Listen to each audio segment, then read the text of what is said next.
Grabe na talaga ang pagka-busy ng Team Spandies. At dahil catering is life, motherhood is lifer, and TikTok is lifest, habang meron tayong first birthday barn theme dito sa may Fruelas, Tagaytay, meron ding food tasting na nagaganap sa BGC. Ayoko sanang iwanan ng team dito sa Tagaytay, kaso I really had to go to BGC kasi ang food tasting natin is for Heinz and kakaiba ang order nila. Together with Red Entertainment, inaayos namin yung activation ng Heinz dito sa Pilipinas.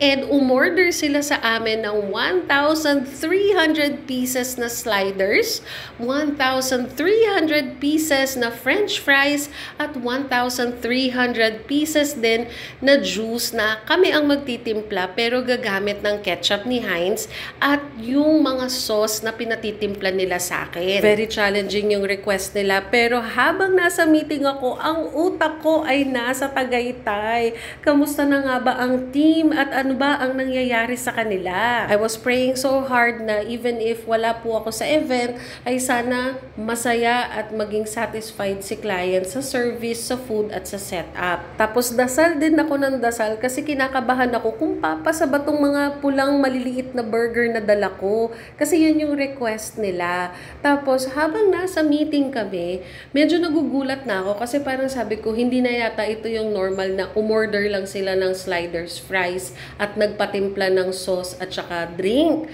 Sabi ko, parang pag-engrande na ng pa-engrande yung request nila.